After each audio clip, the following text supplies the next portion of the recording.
खुदा की मोहब्बतों में खुदा के मुबारक लोगों, खुदा के बेटे और खुदा की बेटियों, मेरे आदरणीय बुजुर्गों, मेरे प्यारे बहनों और भाइयों, मेरा आपको सलाम पहुँचे। खुदा का धन्यवाद है कि हम फिर से इकट्ठे हो सके हैं और खुदा के तख्त के सामने अपने आप को पेश किया है। आजकल हम पहाड़ी उपदेश पर ध्यान दे रहे हैं। आज का जो धन्य वचन है वो तीसरा धन्य वचन है, तीसरा मुबारक बीज है जो आज हमारे दिलों की ज़मीन पर बोया जाएगा। ये मिलता है मत्ती की अंजील है, उसका 5वां अध्याय है और 5वीं आयत है। जिनके पास मुकद्दस कलाम का हिस्सा है, मेहरबानी करके खोलेंगे the book of Saint Matthew chapter 5 verse 5। धन्य हैं वो जो नम्र हैं, क्योंकि वे जमीन के अधिकारी होंगे। Blessed are those who are humble, for they will inherit the whole earth। ये खुदा का मुकद्दस कलाम है, पढ़ा गया, सुना गया, ग्रहण किया गया। खुदा की बरकत अब से हमेशा तक इस पर बनी रहे। पुराने अहदनामे में मूसा के लिए लिखा गया है कि मूसा तो पृथ्वी भर में रहने वाले सब मनुष्यों में से सबसे ज्यादा नम्र स्वभाव का था। गिनती की किताब उसका 12वां अध्याय है, उसकी 3री आयत ये बयान करती है। तभी तो खुदा उससे सारी बातें कर लिया करता था, पहाड़ पर बुला करके उसके साथ मुलाकात कर लिया करता था और दिल की बातें उसके साथ शेयर करके खुदा के लोगों के लिए जो हुक्म होता था उसी के ज़रिए से वो उन हुक्मों को खुदा के लोगों तक भेजता था और सारी इस्राएल कौम का उसे रहबर ठहराया गया था। आज माय डियर फ्रेंड्स, मेरे बच्चों और बुजुर्गों, खुदा का कलाम हमें सिखाता है कि दिल के गरीब हो जाओ, मन के गरीब हो जाओ, झुक जाओ, नीवे हो जाओ, बातों को सह लो और बर्दाश्त कर लो। जब हम ऐसा करेंगे तो क्या होगा?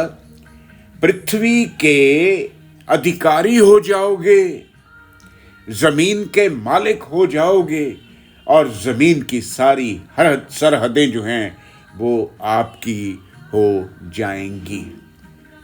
शर्त ये है कि हमें खुदा के कलाम के मुआफिक चलना होगा। खुदा दे कलाम दे मुआफिक चले, रखे और देते निगाह, जवान भला किस तरह साफ रखेगा अपना राह। माय डियर फ्रेंड्स, मेरे बच्चों और बुजुर्गों, खुदावन हमें भी चाहता है कि हम मूसा की तरह उसके दोस्त बन जाएं, उसके मित्र हो जाएं, ताकि वो दिल की बातें हमसे कर ले। खुदा बिल्कुल वैसा ही हमें बनाना चाहता है। वो चाहता है कि हम नम्र हो जाएं, हम दीन हो जाएं, हम जेंटल हो जाएं, ताकि वो हमसे बातें कर सके। आइए आज हम उसकी आवाज़ को सुने, बिल्कुल नम्र होकर के।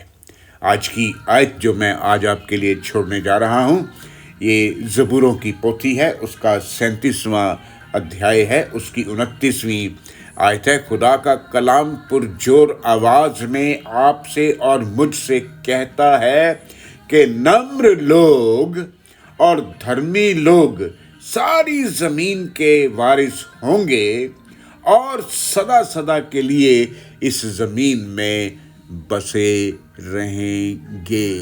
ये खुदा का पाक और पवित्र कलाम है। इन्हीं शब्दों के साथ मैं आज के इस वचन को, आज के इस मैसेज को, आज के इस कलाम को यहीं पर खुदा बाप, खुदा बेटे और खुदा पाक रूह के नाम से पूरा कर देता हूँ, खुदा की बरकतों के साथ। आमीन आमीन। दुआ का वक्त हो गया है।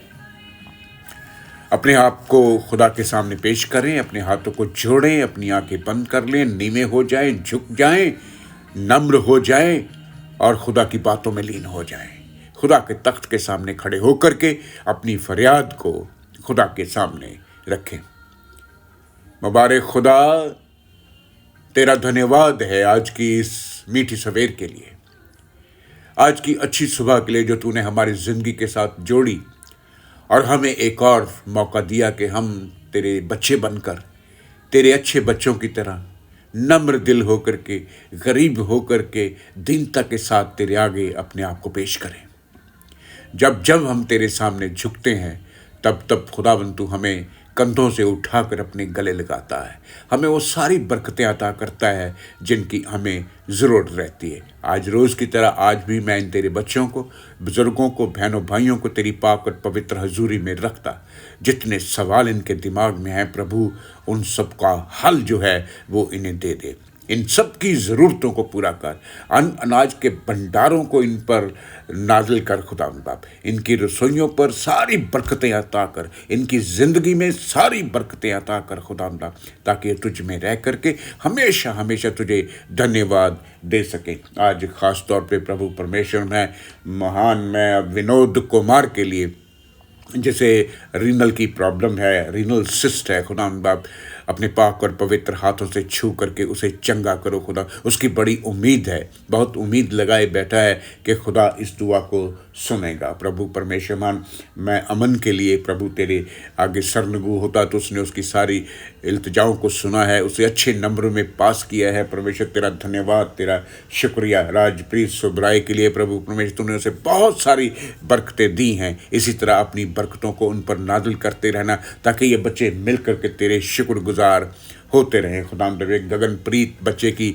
गुहार आई है कि वो लॉ करना चाहती है, वकालत में जाना चाहती है। परमेश्वर उसके लिए वकालत के सारे दरवाजे खोल दीजिए खुदा, ताकि वो बच्ची पढ़ लिख के अच्छी इंसान बन जाए और अपने देश की कानून और व्यवस्था को बनाने में पूरी मदद करे। खुदा बाप इस दुआ को सुनो और कबूल करो, मांगता हूँ तेरे इकलौते बेटे हमारे खुदावंद मसीह यीशु के नाम से, आमीन आमीन। खुदा में आप सबकी सलामती हो। सलामती के साथ अपने काम काज पर जाएं, अपनी रोज़ी रोटी पर जाएं, अपनी दिहाड़ी पर जाएं और अपना ख्याल रखें, अपने बच्चों का ख्याल रखें, अपने परिवारों का ख्याल रखें और ख़ास तौर पर अपने बुज़ुर्गों का ख्याल रखें। खुदा की बरकतों के साथ रब रखा।